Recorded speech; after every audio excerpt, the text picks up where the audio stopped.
What's going on, everybody? So today I'm going to be talking about the new and upcoming album, debut album from the band Violet. The name of the album is Illusions, and this bad boy drops November 18th. But y'all know it. Before I get into that nitty gritty, let's check out the cover. So boom, there it is. Take a look at that. What is there to say? I mean, this looks 80s is all get out. It's really cool, how it's called illusions, and there's kind of like this mirrored effect there, like in the water. There's these planets, the colors of this thing, like the pinks, the blues, the purple. It just all just screams 80s, and it's all nice and subtle too. It's not in your face. It's very pleasant to look at, and yeah, I love how there's kind of the horizon there. You kind of see the pinks and it drifts into the blues and the dark, of space with the stars and everything. So it kind of looks like a painting, you could see up that's just inoffensive. It just adds some nice color. So it looks great. The cover's nice, and if you were at the album shop or record shop or whatnot, and you're looking through, you never heard of the band before, you see this cover here, and you decide to give it a shot. Does the cover convey, properly what type of music that you're going to get, or what the album holds? Oh, yeah, without a doubt. I mean, this just screams like 80s melodic rock AOR type of stuff. I'm not sure what other. The only other thing I could think of is if it was maybe like a indie pop rock group or something that kind of has like a throwback kind of style, and they're just trying to look really 80s, but uh, this just looks so authentic, and you might even be confused and think this is actually an album from the 80s. And speaking of which, when you listen to it, that's going to reinforce your thinking that this is just a long lost album from the 80s. But anywho, so I dig it on both fronts. A plus on the looks, A plus on giving you an idea of what to expect. If you pop this in and listen, you're not going to be shocked by what you hear based on the cover. So great job on that. Let's talk about the album itself now here. It's got 9 tracks on here. Comes in roughly around 37 minutes or so. So it's a pretty brisk, moving album. It, it's one of those albums where it demands just multiple listens because you get through it so quick, and it circles back and starts at the beginning, and you just listen to it again. So it moves quickly, but there's no filler. There's no filler here. At no point was I like, ugh, this song was just stuck in here just to kind of pad the time a little bit. No, it's none of that. None of that. Every song belongs here. Every song feels like it was given the same amount um, uh, of care, with the songwriting, and just the same amount of care in choosing, what songs to be on the album. So a good amount of songs here, good amount of time, because again, I would rather an album be a little on the shorter side than to just have filler songs. So they did a good job here with that. And what you're gonna get is, if anyone saw my reaction to, I did a reaction to the song Sophie and also The Looks of a Winner. And when I first listened to Sophie and did a reaction, I had to after the reaction, I had to look and make sure that this band was actually like a current band and not a band from the 80s just releasing, song, someone found this long lost tape somewhere and was like, oh, look at this band that never really saw the light of day back in the 80s, and here, let's release this music or re-release this music that was kind of overlooked. No, they're a current band, but I still found myself while I was listening to the album just being like, what? I had to keep reminding myself that this album is not from the 80s. It's just ridiculous how authentic it sounds. It's got that same attitude. It's got the same charms. It's got the same innocence about it. It's fun. It's bright, and it's moody, and with the keyboards, and it's just wild. It's got that '80s kind of pep to it, but then it's also got that '80s kind of moody. What's the word I'm looking for? I don't know. Just like with the synths and the keyboard, just the tones about it. It just everything really just captures the sound and the feel of the time, and it's just wild. So yeah, you're gonna get a lot of keyboard and synth sounds in here. Sometimes setting a nice backdrop in the background. A lot of the times, really kind of adding some pep, some brightness, some just color, color to the songs, and really driving it. The keyboard is really I'd say the number one instrument utilized in this album. Guitars are there. Sometimes it's more in the forefront than other times, but it's really the keyboards that really give everything that feel and that sound of just like the '80s. And sometimes it's poppy, like I said, and other times there's a little bit of a groove to it, and sometimes there's a little bit of an edge as well. So it really runs the whole array of styles. That's another thing I will say about the album is that it doesn't all just sound the same. The album really delivers. From the singles have gotten folks really excited, got me excited, and I was really stoked for the album. But the album delivers that and then some. There's even more here than expected. It really, really just has a nice variety to it that is really gonna make folks happy because, like I said, anyone who loves the singles, there's more where that came from. But then there's also, on top of that, there is even more. So it's just a real nice complete package here without just repetition.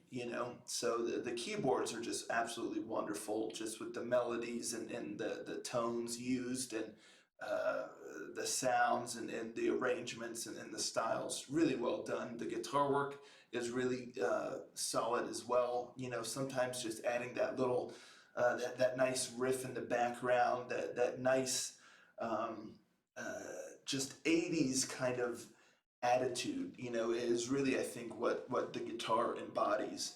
And in particular, one song on here, track 8, Cover Model, which is one of my favorites. The guitar really kind of takes the forefront in this song, and just has this nice riff, and like I said, just really kind of captures that '80s attitude. This song, more than any other song on the album, I could really, I just visualized an '80s movie, the intro, kind of like an '80s high school comedy, and like the main character or characters are getting up in the morning, and maybe it's the first day of school, or not even just a random day of school, but it's showing their morning routine, and this song is playing, as they're getting ready and heading into school, and the credits are showing for the intro. This song just really had that feel, that vibe, that attitude to it. I kind of thought of the movie Clueless. I know that's not an '80s movie, but it, it just it just kind of made me think of that. But and this song would have suited that really well too. But anywho, so yeah, the guitar sometimes takes the forefront, but even when it's not, it just really has a nice vibe to it, and it's utilized really, really well, interspersed throughout. Along with the keyboards to just have this really nice sound, and the uh, the drum work is done really, really well here. Also, the mix, the production, everything sounds really great because the drums, you can hear them nice and clear. You get some good fills. The one thing that I will say about the drum work that I was quite impressed is because one thing, in my opinion, when I listen to a lot of actual '80s music, whether it be '80s rock, '80s pop, what have you, a lot of times the drums really kind of take a back seat. A lot of times it's just very basic rhythms, and the odd fill here and there, but you don't get too much dynamics from the drums. Uh, Here, the drummer does a really nice job of adding their own flavor, their own style to the drum work. You get some good fills, you get some great moments where the drums kind of take the spotlight, like in the very beginning, one of the singles, "The Looks of a Winner." Yeah, at the beginning, how the drums just really shine, and there's other moments as well. And there's moments where the guitar kind of gets a little solo and stuff like that as well. So the guitar, all the musicianship just really, really well done. And you can hear everything nice and clear. So yeah, I just can't praise that enough. And the vocals are really, really stellar.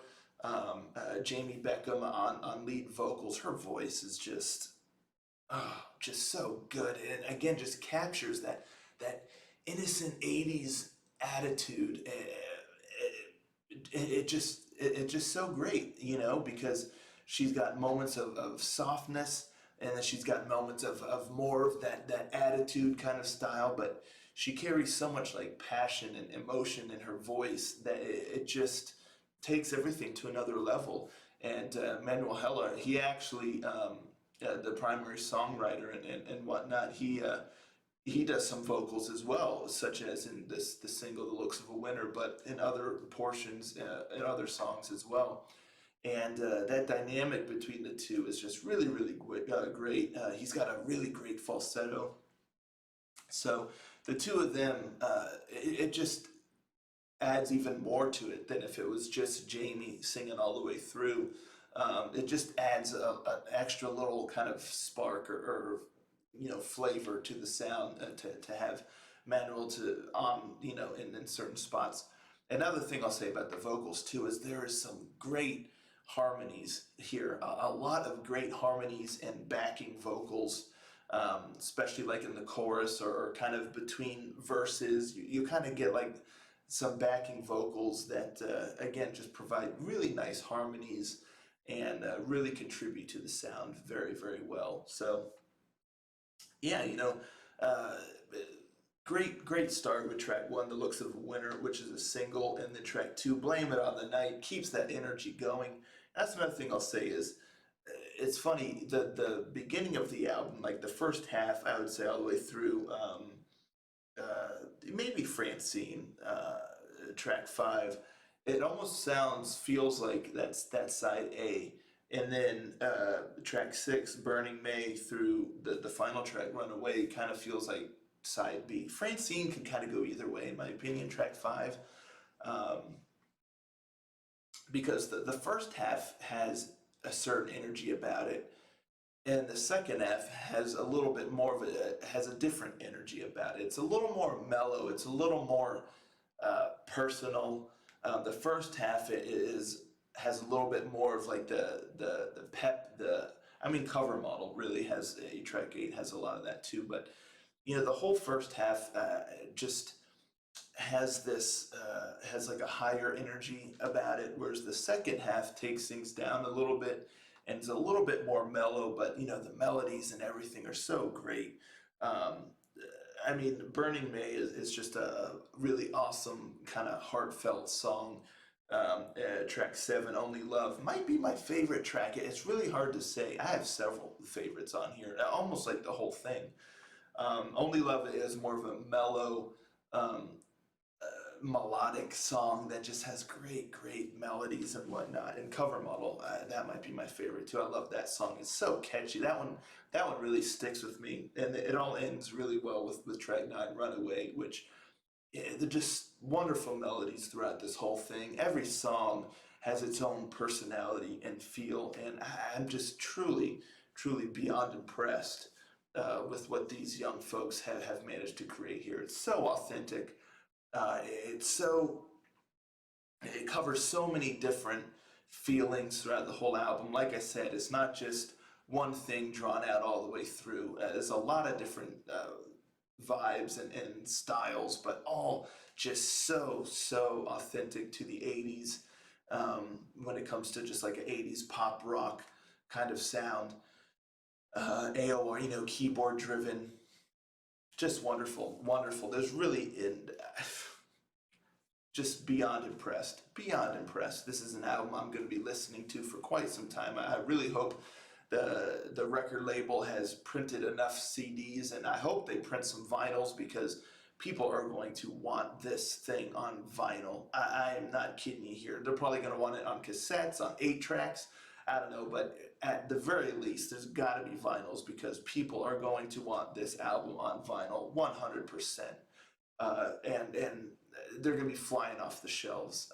So this, in the age of digital streaming and digital listening and all of that, I really think this album is going to be one that people are going to want in their physical collection. Again, whether it's in CD format or in vinyl format or whatever other format the label releases, but particularly vinyl. I'm telling you, folks are going to want this thing on vinyl in their collection. So I hope those vinyl machines are printing like crazy, but also on just CD format.